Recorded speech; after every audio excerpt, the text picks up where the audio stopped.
Assalamualaikum warahmatullahi wabarakatuh. Halo Mitra Sehat RSI, perkenalkan nama saya Dr. Sheila Nalia, spesialis penyakit dalam.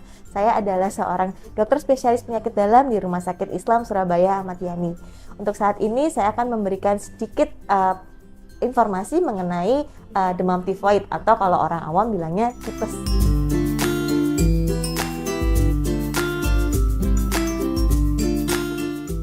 Yang pertama, apakah sih itu demam tifoid? Demam tifoid adalah penyakit sistemik yang disebabkan oleh infeksi bakteri Salmonella typhi, di mana bakteri ini biasanya banyak terdapat di kotoran atau tempat-tempat yang kotor, juga pada tinja manusia dan juga makanan atau minuman yang terkontaminasi oleh kuman yang dibawa oleh lalat.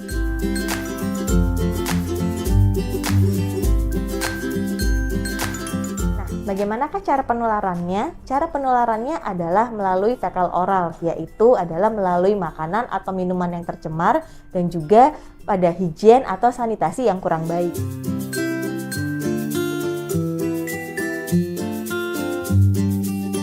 Apa sajakah yang beresiko tinggi untuk terinfeksi Salmonella typhi ini? Yang pertama adalah orang-orang yang personal hygiene-nya masih buruk.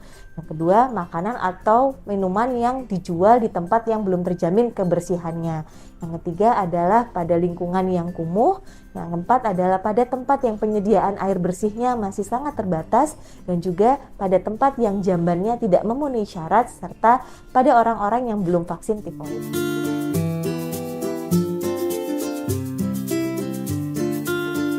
Bagaimanakah gejala-gejala yang kita curigai orang menderita demam tifoid?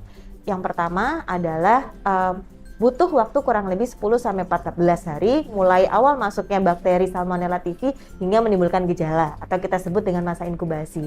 Dan gejalanya pun juga bermacam-macam, mulai yang ringan hingga yang berat. Tapi pada umumnya biasanya orang akan menderita demam tinggi biasanya lebih dari 40 derajat selama lebih dari 7 hari.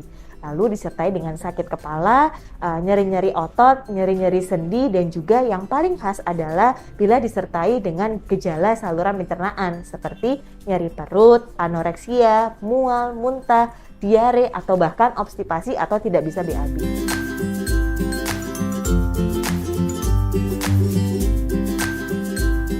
Pemeriksaan penunjang atau pemeriksaan laboratorium apa sih yang bisa kita gunakan untuk membantu menegakkan diagnosa?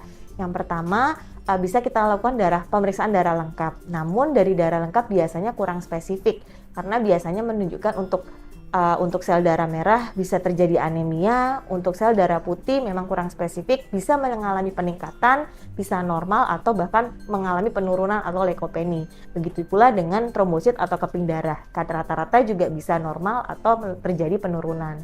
Yang kedua adalah kita bisa bantu dengan pemeriksaan liver function test atau kita lebih kenal dengan SGOT/SGPT. Biasanya hasilnya akan sedikit meningkat.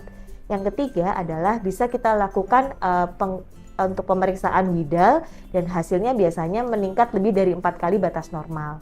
Yang berikutnya adalah bisa kita lakukan uji Tubex, di mana uji Tubex ini akan memeriksa antibodi anti Salmonella typhi. Biasanya akan kita temukan atau dikatakan positif pada hari ke-4 hingga ke-5. Dan yang terakhir adalah gold standard atau standar baku pemeriksaan untuk Salmonella typhi adalah bila kita melakukan kultur darah, kultur feses, atau kultur urin.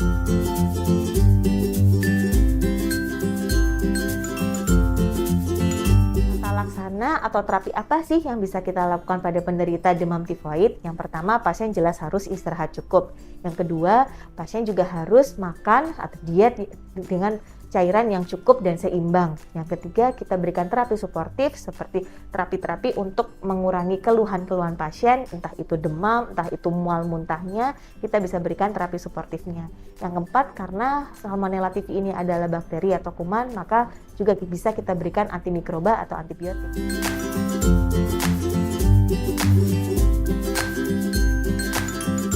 Bagaimanakah cara kita mencegah dari penularan demam tifoid ini? Yang pertama adalah kita bisa menghindari membeli makanan atau minuman di luar yang belum terjamin kebersihannya. Yang kedua, kita bisa menjaga kebersihan lingkungan kita supaya tidak terjadi kontaminasi dari Salmonella typhi ini. Yang ketiga adalah dengan membiasakan cuci tangan dengan sabun terutama saat sebelum makan. Yang keempat, minum air yang matang dan kita bisa lakukan vaksinasi tifoid sebagai pencegahan. Baiklah mitra sehat RSI, marilah kita makan makanan yang halalan thayyiban. Dengan makanan yang halal dan tetap menjaga kebersihan makanan untuk meningkatkan pola hidup bersih dan sehat. Salam sehat. Wassalamualaikum warahmatullahi wabarakatuh.